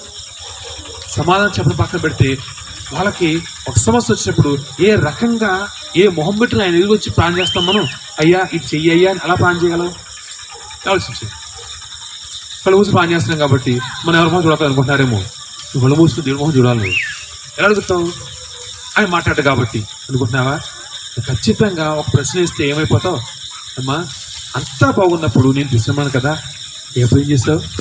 ఇప్పుడు లోకంలో నీకు క్షేమం ఎలా ఉంటుందని పంపించావు? అక్కడ సింపుల్ లాజిక్. లోకంలో క్షేమం ఉంటుంది ఎలా పంపించావు? నీకు తెలీదా? నా సన్నిధిలో క్షేమం ఉంటుంది నీకు తెలీదా అని అడిగాడు అనుకోండి, ఏం సంబంధం చెప్తావు? నా సన్నిధిలో క్షేమం ఉంటుంది సని తెలీదా? లోకంలో క్షేమం లేని సని తెలీదా? ఎందుకు పంపించావు లోకంలోకి? ఇప్పుడు నేను చేయమంటావు అంటే సమాధానం ఆలోచించండి. ఒక్కొక్క పాయింట్ ఆలోచింపచేసే పాయింట్స్ చెప్తున్నాను, ఆలోచించండి. నువ్వు ఏ విధంగా ఆయన్ని దీవించగలుగుతావు? ఏ విధంగా నీ క్రైస్తవుణ్ణి అని ఏ విధంగా చెప్పుకుంటావు? అవకాశం లేదు. క్రైస్తవురాలుగా మనం జీవించినప్పుడు అనేక కళ్ళు, అనేక మంది నిన్ను చూస్తున్నారు, నీ కుటుంబాన్ని చూస్తున్నారు, నీ ప్రవర్తన చూస్తున్నారు, నువ్వు మాట్లాడే మాటను చూస్తున్నారు. ప్రతి ఒక్క మాటలో నువ్వు క్రైస్తవుడిగా నిన్ను నిరూపించుకోవాల్సిందే. ప్రతి ఒక్క పనిలో నువ్వు క్రైస్తవుడిగా నిన్ను నిరూపించుకోవాల్సిందే. ఎక్కడన్నా మిస్ అవుతున్నావా? ఎక్కడైనా నువ్వు దేవుని యొక్క నామానికి అవమానకరంగా మారావా? ఎక్కడైనా మార్పు లేదా? సువార్త చెప్పలేకపోతున్నావా? కుటుంబంగా తెలుస్తుంది రాలేకపోతున్నావా? నాలో చూసుకుంటే కనుక దేవుని పని అది ఏదైనా, ఎటువంటి పని అయినా కానీ ఆ దేవుని యొక్క భారాన్ని నువ్వు మోయలేకపోతున్నావా? ఆలోచిద్దాం. ఎందుకంటే నీ భారం, ఒకసారి చెప్పుకున్న వాక్యం చెప్పుకున్నాం మనం, నీ భారం చాలా బరువైన భారం. నీ కుటుంబం, నీ జీవితం, నీ ఇబ్బందులు, సమస్యలు, ఆ బరువైనటువంటి నీ జీవిత భారాన్ని నువ్వు మోయలేక ఆయన దగ్గర వచ్చి ప్లాన్ చేస్తున్నావు. అయ్యా నా బరువులు, నా బాధ్యతలు, నా సమస్యలు తీర్చే అడుగుతున్నావు అని అంటున్నాడు. తీర్చేస్తాను, తీసేస్తాను, అప్పటికే వేస్తాను, కానీ నా భారం నువ్వు మోస్తావా? అదొక్కడక్కయ్యా. చర్చికి రావడమే నాకు భారంగా ఉంది. చర్చికి రావడం నాకు భారంగా ఉంది. దూరం అయిపోయిందా చర్చికి రావడం నాకు భారంగా ఉంది కదా. స్వార్థ గురించి చెప్పడానికి ముందు మా జీవితం చెప్తే కనుక మీరు చేసి చెప్పాలి. ఏదైనా మా సిద్ధాంతం కానీ చేసి చెప్పాలి మీరు కదా. స్వార్థ కొరకు కాకినాడ నుంచి హైదరాబాద్ దూరం నేను వెళ్ళేది 572 కిలోమీటర్లు పడుతుంది. ఇక్కడ నుంచి కరెక్ట్గా అక్కడ చర్చి దాకా వెళ్ళటానికి. రాను పోను దగ్గర 1145 కిలోమీటర్లు వారానికి. నెలకి దగ్గర 5,500 6,000 వేసుకుని దగ్గర 6,000 కిలోమీటర్లు. ఎంత అనుకుంటున్నారు? 6,000 కిలోమీటర్లు ఇక్కడి నుంచి పోయటం దూరం, 6,000 కిలోమీటర్లు నెలకి నేను చేసే ప్రయాణం. మరి అన్ని వేల కిలోమీటర్లు అంత కష్టపడి మేము స్వార్థని పరిగెడుతున్నప్పుడు ఇక్కడి నుంచి రాలేరా? దేవుని పని అనుకోండి, స్వార్థ అనుకోండి, దేవుని పని గురించి అంత దూరం పరిగెడుతున్నప్పుడు ఎంత దూరం? కిలోమీటర్న్నర, 2 కిలోమీటర్లు ఎక్కువ 2 కిలోమీటర్లు రావడానికి, 2 కిలోమీటర్లు దేవుని రావడానికి ఎంతో బాధపడతాం కదా మనం. రోజుకి వెళ్ళి రావడానికి నాకు పట్టే సమయం దగ్గర 20-21 గంటలు. నేను ఒక్కడే డ్రైవింగ్, ఎవరు లేదు డ్రైవింగ్. నేను చేసి చెప్తాను. ఏదైనా కానీ మార్పు అయినా, స్వార్థ అయినా, దేవుని పని అయినా, ఏదైనా నేను చేసి చెప్తున్నాను. ఎందుకంటే ముందు చెప్పాను, కొలబద్ద ఏర్పాటు చేయబడింది. ఆ కొలబద్ద ఎవరైతే కొలబద్ద చేయగలుగుతారో, ఆ కొలబద్ద దాటగలుగుతారో వాళ్ళకు మాత్రమే దేవుడు. దాంట్లో ఏ డోకా లేదు. కానీ 100% దీవించడానికి దిగి వచ్చాడు ఆయన. దేవుళ్ళు పొందుకునే ఆలోచన కొన్నట్లయితే 5వ పాయింట్ చెప్తాను. చివరి పాయింట్ అన్నాను, 5వ పాయింట్ చెప్తున్నాను. దశంభాగం. ఎప్పుడు కఠినంగా ఎప్పుడు చెప్పాను దశంభాగం గురించి? ఒక 2019 అనుకుంటా, 19 అక్టోబర్ నవంబర్ అనుకుంటా ఒకసారి చెప్పాం. మీ సేవ మొదలుపెట్టిన 6 సంవత్సరాల తర్వాత చెప్పాం దశంభాగం గురించి. కానీ ఖచ్చితంగా భక్తి పూర్తి అవ్వాలంటే, పరిపూర్ణత రావాలంటే 100% నీ యొక్క ప్రతి ఒక్క సంపాదనలో 10వ దేవునికి ఇవ్వాల్సిందే. ఒక లాజిక్ చెప్తాను మీకు. ఎందుకు ఎప్పుడు ఒకసారి ఎవరితో చెప్పాను నేను. ఎందుకంటే కనుక దేవుడు డబ్బులు తక్కువయ్యా ఎందుకు అడుగుతున్నాడు? చూడండి, ఎవరైనా మీకు ఒక సలహా అడిగితే కనుక ఉచితంగా సలహా బాగా చెప్తారు.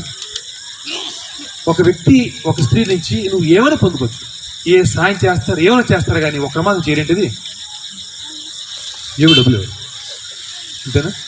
ఆలోచించాం.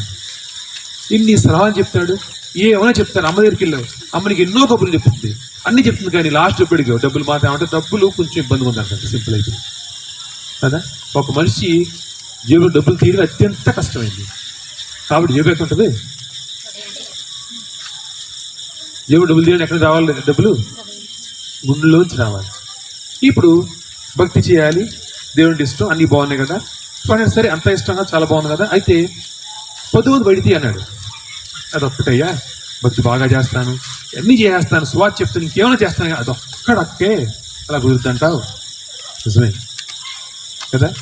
భక్తి పూర్తి అవ్వాలంటే కనుక నువ్వు ఎంత భక్తి చేస్తున్నావు అనేది తెలియాలి కదా. నీ భక్తి దేవునికి నీకు మధ్యన సంబంధం ఎంత తెలియాలి కదా అని అంటున్నాడు. ఖచ్చితంగా ఇప్పుడు ఆయన నమ్మాలి. ఎలా నమ్మాలి? చూడండి, నమ్మాలి. ఇప్పుడు 100 రూపాయలు జీతం వచ్చింది, నమ్మాలి. 10 రూపాయలు ఇస్తే ఆ 90 రూపాయలు ఎలా బతుకుతాం? ఎవరు నమ్మాలి? ఇప్పుడు ఆ 90ని ఆయన అత్యధికంగా దిగించిపోతాను నమ్మాలి. అంతే కదా. 10 రూపాయలు ఇస్తున్నావు, 100లో 10 వంతు ఇచ్చావు. ఏం కంగారేంటి? 10,000 అవ్వచ్చు, 1,00,000 రూపాయలు జీతం ఎంత అయినా కానీ 10 వంతు ఇస్తున్నాడు. కంగారేంటి? 1000 రూపాయలు ఇచ్చేసాను, ఎలా అయిపోయి నా జీవితం? ఇప్పుడు నువ్వు నమ్మవలసింది ఏంటి? ఆయన నాకు సమృద్ధినిస్తాడు. 2 పాయింట్స్ వస్తున్నాయి తిరిగి. ఎలాగా? మొదటిది, ఆ 10,000 జీతంలో 1000 రూపాయలు ఇస్తున్నప్పుడు అనుకుంటావు ఆ 9,000 బతకలేరు అంటే దేవుడు నాకు ఆయన చెప్పిన మాట ప్రకారం సమృద్ధి ఇవ్వలేడు అని ఒక రకంగా.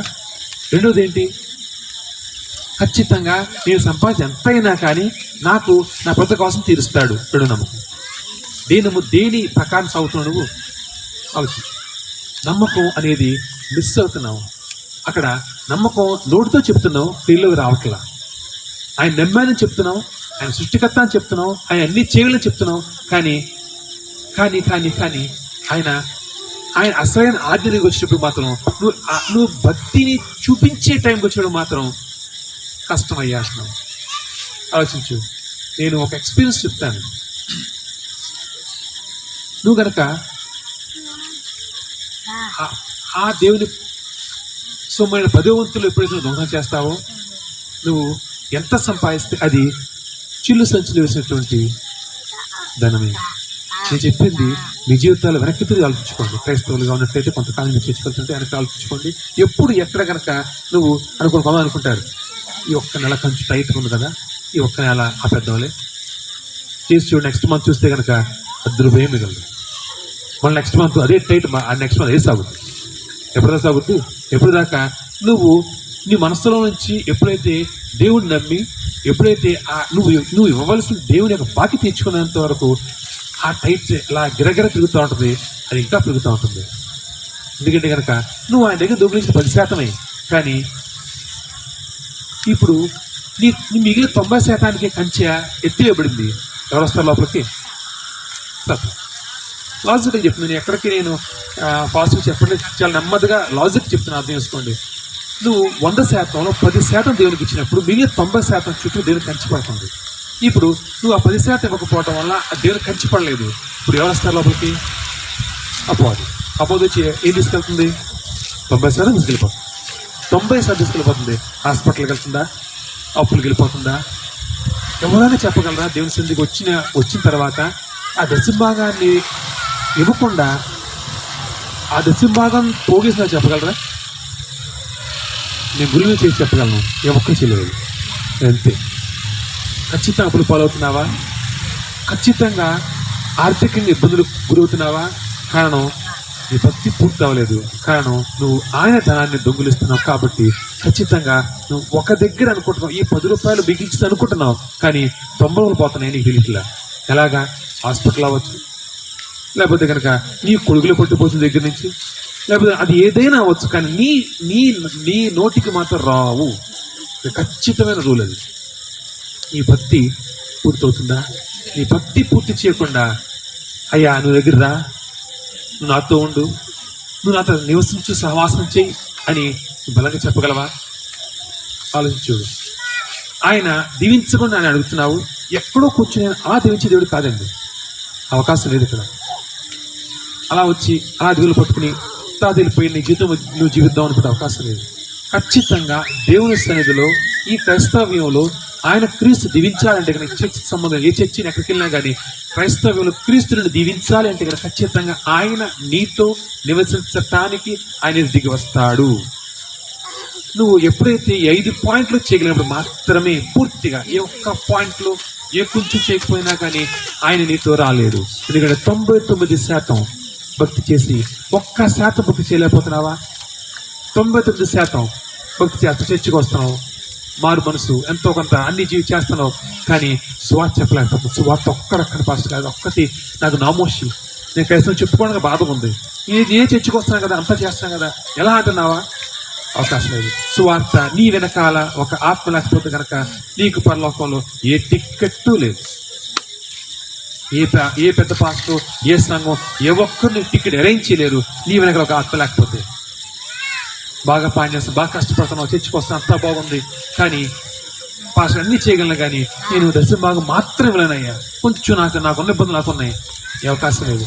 ఖచ్చితంగా నిన్ను ఆయన దొంగగానే ఇచ్చుతాడు. దొంగలకి పరలోక రాజ్యంలో ఏ స్థానం లేదు. 5 పాయింట్లు యొక్క పరిపూర్ణతతో మాత్రమే ఒక వ్యక్తి క్రైస్తవుడిగా మారతాడు. క్రీస్తును పోలి, క్రీస్తుతో నడిచి, క్రీస్తు యొక్క సహవాసాన్ని పొందుకోండి కనుక, క్రీస్తు నీతో నివసించే ఆ అనుభవాన్ని పొందుకోండి కనుక ఖచ్చితంగా నువ్వు క్రైస్తవుడిగాను మారవలసిందే. క్రైస్తవుడిగా మారిన రోజు ఆయన దగ్గరికి ఎంత వచ్చినా, ఎన్నిసార్లు ఎంతగానో ప్రార్థన చేసి పరిగెత్తినా కానీ ఏ ఉపయోగం రాదు. ఎందుకంటే కనుక ఎన్నిసార్లు ప్రార్థన చేసినా, నువ్వు ఎంత చేసినా కానీ ఆయన నీకు ఈ పాయింట్ చెప్తుంటాడు. ఎక్కడికి వెళ్ళు, నేను చెప్పే పాయింట్ వెరైటీ ఏం కాదండి. 5 పాయింట్లు, ఏ చర్చికి వెళ్ళు, ప్రపంచం ఎక్కడికి వెళ్ళు, 5 పాయింట్లు ఎక్కడికెళ్ళినా చెప్పేది ఒకటి. నేనేదో వెరైటీ సిద్ధాంతం చెప్తున్న భాష అనుకోండి, ఎక్కడికి వెళ్ళినా 5 పాయింట్లు చేయవలసింది. 5 మాటలు పాటించకుండా ఈ పరిశుద్ధ గ్రంథంలో రాయబడిన మాటలు చెప్పాను. ఈ 5 పాయింట్లు లేని పరిశుద్ధ గ్రంథం లేదు. 5 పాయింట్లు చేయకపోతే కనుక నువ్వు క్రైస్తవుడిగా ఎన్నిక పొందే అవకాశం శూన్యం, అవకాశం లేదు. ప్రయత్నిద్దాం. మనం దేవుని సన్నిధిలో దేవుని యొక్క ఆజ్ఞ అనుసరించి దేవుని యొక్క చిత్తానుసారంగా సాగడానికి ప్రయత్నిద్దాం. దేవుడు చూపించినాక అయితే ప్రాణ్యాసం ముగించుకు ముందు రిలాక్స్ అయిపోకండి. ఇప్పుడు చెప్పాను లాస్ట్లో మాట చెప్పాను ఏంటి ఈ 5 పాయింట్లు ఎక్కడికి చెప్తారు కదా. ఏ చర్చికి వెళ్ళినా, ప్రపంచం ఎక్కడికి వెళ్ళినా 5 పాయింట్లు ఖచ్చితంగా చెప్తారు. కొంతమంది ఈజీగా చెప్తారు, నాకు గట్టి చెప్తారు. అంతే డిఫరెన్స్ ఒకటే. వాళ్ళు గట్టిగా చెప్తే కొంతమంది నెమ్మదిగా వాక్యంలో కలిపికలు చెప్తారు అంతే. కానీ ఇప్పుడు మరి అన్ని నేను చెప్తాను కదా, డిఫరెన్స్ ఉండాలని, స్పెషాలిటీ ఉండాలని. నా స్పెషాలిటీ ఏంటి, ఈ సంఘం స్పెషాలిటీ ఏంటి, ఇంకా అర్థం కాదు. అందరూ ఏమో చూస్తుంది పాస్టర్ గారు స్పెషాలిటీ అడుగుతున్నారు, ఇప్పుడు కొత్తగా చెప్తారు ఏంటండి. స్పెషాలిటీ ఉంది ఏంటంటే అందరూ చెప్తారు. నా స్పెషాలిటీ ఏంటి చూడండి. ఇప్పుడు private school, government school difference ఏంటి? ప్రైవేట్ స్కూల్కి గవర్నమెంట్ స్కూల్ డిఫరెన్స్ ఏంటి? గవర్నమెంట్ స్కూల్లో చెప్పు వదిలేస్తారు, ప్రైవేట్ స్కూల్లో చేపిస్తారు. డిఫరెన్స్ కదా. ప్రైవేట్ స్కూల్లో చేపిస్తారు, గవర్నమెంట్ స్కూల్లో చెప్పు వదిలేస్తారు. గవర్నమెంట్ స్కూల్లో ఆడు పాస్ అయితే ఎందుకు, ఫెయిల్ అయితే ఎందుకు, ఆడి జీతానికి వచ్చేస్తుంది. ప్రైవేట్ స్కూల్లో ఆడు ఫెయిల్ అయితే ఈ జీతం కట్ అయిపోతుంది. కాబట్టి చూపిస్తుంది కదా. ఇప్పుడు మన గవర్నమెంట్ స్కూల్ బాగుంది, ప్రైవేట్ స్కూల్ బాగుంటుందా? మన గవర్నమెంట్ స్కూల్ బాగుంది, ప్రైవేట్ స్కూల్ బాగుంటుందా? అందరూ ఏమంటే ఏం వస్తుందో, ఎందుకు వచ్చిన గొడవ ఆయనకి చూస్తాను, ఆయన చెప్పుకుంటే ఆ దగ్గర మైకులని చెప్పుకుంటాడు, మనకి ఎందుకు వచ్చిన గొడవ చెప్పక మాండలాగు. ఓకే, నెక్స్ట్ ఇంకో క్వశ్చన్ వేస్తాను. ఖచ్చితంగా దీవించబడాలా, లేకపోతే కనుక ఆయన ఒక్కడు మన తిప్పలమ్మని ఆయన తిప్పలమని అనుకుంటారా? లాస్ట్ క్వశ్చన్, ఖచ్చితంగా దీవించబడాలా వద్దా? ప్రతి ఒక్క కుటుంబం దీవించబడే బాధ్యతను తీసుకోవాలా లేదా? దీవించబడటం ఎక్కడ దీవించబడతారు బాగానే ఉంది, ఏ చర్చలు దీవించబడతారు, డిఫరెన్స్ లేదు.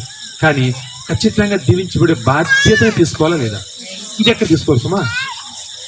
ఎందుకంటే మన పిల్లల బాధ్యత తీసుకోగలమా? 2 పిల్లలు ముందు అడ్డం ఊరిపేస్తుంది, నేను తీసుకున్న నవ్వుడు బాధ్యత కదా. 2 పిల్లల బాధ్యత తీసుకోగలం మనం, ఖచ్చితంగా వాళ్ళని బాధ్యత ఇస్తామని. కానీ మరి ఇన్ని 100 మంది బాధ్యత తీసుకోవాలంటే ఖచ్చితంగా ఈ చర్చిలో నాటబడిన ప్రతి ఒక్కరూ దీవించబడే బాధ్యత నాది అన్నప్పుడు పనులు మార్పు ఉండాలి కదా. రైట్, నేను 10 పేర్లు చదువుతాను, లేకుంటే అక్కడ కృష్ణుడి గారు, నారాయణమ్మ, నాగమణి, సత్యనారాయణ, వీరవేణి, సత్యవతి. ఇవి చూడు, ఇందులో పాశ్రం గారు నా పేర్లు గుర్తున్నాను గొప్పని. నేను సాయంకాలం అనిపించాను నాకు. సత్యవతి ఆంగల్ అనిపించాను నాకు. సత్యవతి, సుభద్ర, లక్ష్మి గారు,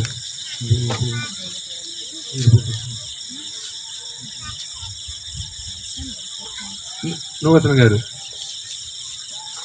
వెనకాల ఇంకెవరు బ్లైండ్ అయిపోయినారు. గైలుపడి అంబాజీ, శాంతమ్మ, మరియా, సత్యం మరియా, పర్లేదు చూపెట్టిస్తారు. ఏమంటారు అనుకోకండి, ఏం కాదు. ఖచ్చితంగా దేవుళ్ళు చూశారు కదా, ఆ మాట మీ పిల్లలు చెప్పుకోండి. ఖచ్చితంగా కుటుంబం పూర్తి దేవుని చూడాలి. అప్పుడు నాకు ఆనందం. ఎవరు వచ్చి మా పిల్లలు బాగాలేదంటే కనుక ఫస్ట్ బాధ మీదే, నెక్స్ట్ బాధ ఎవరు కదా. ఖచ్చితంగా మీరు ఇక్కడ నిల్చున్న ఎవ్వరు మీ దేవుని పొందుకుని అనగలరా? ఆ మాట చెప్పాల్సిన ఎవరికి మీ పేరు చెప్పుకోండి. ఖచ్చితంగా ఈ ఆదివారం నుంచి రావాలి. ఎందుకు ఇంత కఠినంగా నేను చెప్తున్నాను? ఎందుకంటే కనుక మీ పిల్లలకు సమస్య ఖచ్చితంగా నాకు సమస్య. ఎందుకంటే నేను అనేక మంది చెప్తాను, నేను ఎక్కడికి వెళ్ళి చెప్తాను. ఖచ్చితంగా ఈ చేసిన నాటుపడి ఎవ్వరు కుటుంబంతో సహా ఖచ్చితంగా దీవించబడతారు అని బలకు చెప్తాను. అది జరగాలంటే కనుక మీరు సహకరించండి. మిమ్మల్ని అంటా నుంచి పెట్టలేదు, సహకరించండి. ఖచ్చితంగా మీ బిడ్డల్ని దేవుడు దీవించాలంటే కనుక మీ వంతు మీరు చేయండి, నా వంతు నేను చేస్తాను. యాదవారి నుంచి ఖచ్చితంగా రావాలి. అయితే ఓ మాట చెప్తాను. మన దగ్గర నుంచి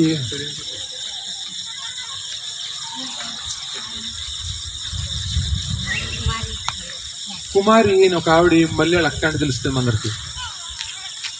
అది తెలియదు, బాగలేదు. కుమారి అని చెప్పి ఒక 6 నెలలు అనుకుంటా మన దగ్గర వచ్చింది. లాక్డౌన్ టైంలో వచ్చింది ఒక ఆవిడకి ఒక మాట చెప్పాను. కొత్తగా సుమా ఎవరు కొత్త నుంచి పెట్టారు, అసలు కొత్తగా ఒక ఆవిడ వచ్చింది. ఒక 5-6 నెలలు మాత్రమే మనకి చర్చకు వచ్చిన సహవాసం. ఆవిడకు ఒక మాట చెప్పాం. దేవుని మాట సుమా, నేను గబుక్కుని దేవుని మాటగా చెప్పను. నేను గబుక్కుని, ఎందుకంటే చేస్తారో లేదో అనుమానంతో. ఆవిడకు మాట చెప్పాం. నువ్వు హైదరాబాద్ కొడుకు ఉద్యోగం చేస్తారు, హైదరాబాద్ నువ్వు షిఫ్ట్ అవ్వాలి. ఆవిడ కొడుకుకి మైగ్రేన్ హెడేక్. అంటే మైగ్రేన్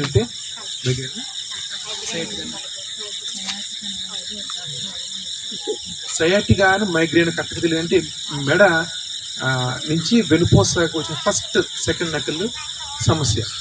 ఎలా అంటే కనుక ఎంత తలనొప్పి అంటే కనుక ఆ బాత్రూంలో పడిపోతే కనుక కొంచెంసేపు సోగుండేది కాదు. కాళ్ళు చేతులు నాలుగు లేసాయి. డాక్టర్ దగ్గరికి వెళ్తే కనుక డాక్టరు ఆ సమస్య వచ్చినప్పుడు ఇంజక్షన్ చేయించుకుంటే కొంచెం పర్లేదు అంతే తప్ప దీనికి సొల్యూషన్ ఏం లేదు. మెడిసిన్ ప్రకారంగా ఏ మందు లేదు. వచ్చినప్పుడు నొప్పి తగ్గడానికి మందులు వేసుకుంటే, అంతకన్నా రెగ్యులర్గా వాడితే నీ తగ్గిపోయే అవకాశం లేదు. 21 సంవత్సరాల పర్వాడు జస్ట్ సాఫ్ట్వేర్ ఇంజనీరింగ్ జీవితం మొదలుపెట్టేది.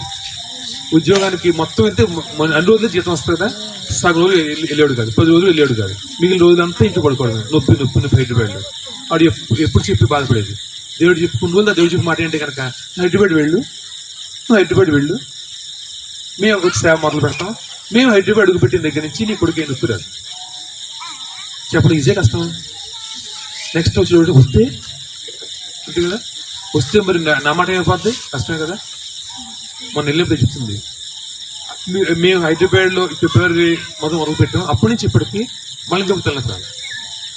మొత్తం 30 రోజులు ఉద్యోగం వెళ్తున్నాడు. ఏ నొప్పి ఏ బాధ లేదు. నువ్వు కొత్తగా ఎంసీలో కూడా జాయిన్ అయ్యాడు. అంటే ఇంకొక చదువుకోవడంలో కూడా ఉద్యోగం చేస్తూ చదువుగా జాయిన్ అయ్యాడు. ఆడు వెళ్తున్నప్పుడు ఎంత చెప్తూనే ఉన్నారు. ఆడు సాక్ష్యంగా వెళ్తున్నప్పుడు మనోళ్ళే ఒకళ్ళిద్దరు, ఆడు పేరు కూడా చెప్పింది నాకు. ఒకళ్ళిద్దరు భాష చెప్తే వెళ్ళిపోతావా ఏంటి, భాషగా చెప్తే నువ్వు అలుచుకోవద్దు కదా. మాటలు ఖచ్చితంగా మాట వింటున్నావా, దేవుడి మాట వింటున్నావా? ఎవరైతే నీకు సలహా చెప్పారో వాళ్ళ మాట నీకు ఉండిపోతే కనుక ఆడక్కడ నొప్పి నేడిసేవాడు. ఒక 4 రోజు ఉద్యోగం ఇంటికి వచ్చేవాడు. ఆలోచించేవాడు. నేను చెప్పిన మాట ఖచ్చితంగా 100% నెరవేరి తీరుతుంది. అది రూల్. పాత వాళ్ళు తెలుసు, అది చేసి చూసినా తెలుస్తుంది. ఎందుకంటే అది దేవుని నుంచి విడుదలైన మాట. ఆయన తప్పన్నాడు కాదు ఆయన. కాబట్టి మనుష్యుల మాటల్ని నువ్వు తీసుకుంటావా, లేకపోతే కనుక లోకస్తుల యొక్క మాటలు తీసుకుంటావా ఆలోచించు. ఈ సందుకు వచ్చిన తర్వాత ఏ ఒక్కరు ఖాళీ చేతులతో నాకు తెలిసి మనోహర్ అని చెప్పి ఈ వారం సాక్షి చెప్తాం. మనోహర్ ఎవరు తెలియదు, తత్తన సువార్తికులతో ఎవరు తెలియదు. ఆ పిల్ల ఓకే సంవత్సరం వస్తా ఉంటా, పెళ్ళి 4 ఆఫీస్ అవుతుంది అనుకుంటా. ఆ క్యారింగ్ గురించి చాలా రోజు ఇబ్బంది పడుతున్నారు. మొన్న కన్సీవ్ అయినట్టు ఆదివారం సాక్షి చెప్పినాం చూద్దరుగా మొహం. ఎందుకంటే మనం మన వాళ్ళతో కబులు చెప్పుకుంటాం కదా, కొత్త ఎవరు చూడదు మనం మొదలు. కాబట్టి అందరు ఆయన చూస్తున్నారు ఎవరు మనోహర్ ఎవరు వస్తున్నారు చూద్దరుగా ఆదివారం. ఎట్టి పరిస్థితుల్లో ఏ ఒక్కరు ఖాళీ చేతులతో దేవుడు పంపించాడు. కానీ ఈ మాట ఇక్కడ ముగిస్తున్నాను. కానీ ఇప్పటి వరకు జరిగిన ప్రతి ఒక్క కార్యం, ఇప్పటి వరకు జరిగిన ప్రతి ఒక్కటి కేవలం మా ప్రార్థన, మా అభిషేకం, మా యొక్క సాక్ష్యం వల్ల మాత్రమే. ఇక నుంచి ఈ రోజు నుంచి మా అభిషేకం మీరు పనిచేయదు. ఎందుకంటే ఈ చిన్నపిల్ల కాదు. మీరు ఈ ప్రార్థనతో మీ కుటుంబాన్ని మిమ్మల్ని మీరు నిలబెట్టుకోవాల్సిన సమయం వచ్చింది. కాబట్టి ఇంత ఖచ్చితంగా చెప్పడం కారణం మీ ప్రార్థనలతో మీ భక్తితో నేను చెప్పిన ఈ 5 పాయింట్లు మీరు చేస్తూ మీ రక్షణని, మీ కుటుంబ రక్షణని మీరు చూసుకోవాల్సిన బాధ్యత మొదలైంది. ఇప్పటి వరకు కేవలం మా ప్రార్థనలతో, మా భక్తితో, మా అభిషేకంతో సాగింది. ఇక నుంచి అవదు. ఇదేం చేయాలి కదా, చెప్పేస్తాను. కాబట్టి ఎంతగా పట్టుబట్టి నేను అందరూ చేయాలని నేను చెప్తున్నాను. పట్టుబట్టి 5 పాయింట్లు చెప్తున్నాను. ఎందుకంటే కనుక ఆయన 5 పాయింట్లు చేసిన వాళ్ళని ఆయన దీవించటం అనే దానికి రుచిపోతున్నాడు ఆయన. లేకపోతే కనుక సమస్యలు కూడా వస్తాయి. ఆయన ఈ 5 పాయింట్లు చేయని వాళ్ళకి సమస్యలు కూడా వస్తాయి. నేనేం చేయలేను. ఓపెన్గా చెప్పి ఈ రోజు నుంచి మొదలవుతుంది ఆయన పని. కాబట్టి ప్రయత్నించండి అనకూడదు కదా, నేను చేయండి ఖచ్చితంగా. ప్రయత్నించినట్టు కనుక మళ్ళా చూద్దాం పాస్టర్ ప్రయత్నించమన్నాడు, ప్రయత్నిస్తూ ఉంటాం, జీవితాంతం కుదరదండి. ఖచ్చితంగా చేసి తీరండి. ఆయనకు దీవెనలు పొందుతుంది. పని చేసుకుని నాని శాంతమ్మాగ సకలమైన ఆశకామతో పలుకుతండి. సౌందర్శించుకుని దేవా ఇది అట్లా చేయించుకుంటున్నాం తండ్రి. దేవా నువ్వు దీవించే దేవుడు దేవా. ఈ మీ సన్నిధిలో నాటుపడిన ఈ ఒక్క బిడ్డ తండ్రి ఖాళీ చేతులతో వెళ్ళిపోయే అవకాశం లేదు తండ్రి, అవకాశం లేదు దేవా. ఈ సందులో నాటి ప్రతి ఒక్క బిడ్డ తండ్రి త్వరలో ఒక రాజ్యం చేర్చబడవలసిందే తండ్రి. అపవాది ప్రవేశించడానికి వీలు లేదు తండ్రి. ఆయన చిత్తం దేవా. మనుషులంగా నిమిత్త మాత్రంతో ఆయన చిత్తం తండ్రి. కానీ దేవా మా పట్టుదల తండ్రి దేవా, నా ప్రయత్నం తండ్రి ఏ ఒక్క బిడ్డ తండ్రి బాధతో దేవా ఏ ఒక్కరు నా దగ్గరికి వచ్చి తండ్రి పాస్టర్ గారు మా బిడ్డలు, పాస్టర్ గారు నా భర్త, పాస్టర్ గారు అనే మాట తండ్రి నేను తెలుసుకోలేదు పరిశుద్ధాత్మ దేవా. కాబట్టి నేను చేయవలసిందే చేయగలను చేస్తున్నాను తండ్రి. కేవలం వాక్యం చెప్పేసి నాకు సంబంధం పక్కన వెళ్ళిపోవటం తండ్రి ప్రతి ఒక్కరు చేసే ఈజీ పని తండ్రి. కాదు మనం ఒకరు తిట్టుకున్నా తండ్రి, ఒకరు అనుకున్నా తండ్రి దేవా వాళ్ళ మంచి నాకు కావాలి తండ్రి. ఖచ్చితంగా కుటుంబాలు దీవించబడవలసిందే తండ్రి దేవా. ఇక్కడ నాటి ప్రతి ఒక్క కుటుంబం తండ్రి, ప్రతి ఒక్కరు తండ్రి కుటుంబాలుగా తండ్రి దేవా పర్లకు రాజు చేర్చబడవలసిందే తండ్రి దేవా. ఒకరు తండ్రి నరకంలో నెట్టబట్టాలి తండ్రి, ఒకరు తండ్రి లోకంలో విడిచిపెట్టబట్టాలి తండ్రి. మేము చూడం తండ్రి మా కుటుంబంలో ఏ ఒక్కటి విడిచిపెట్టబడకూడదు పరిశుద్ధాత్మ గారు.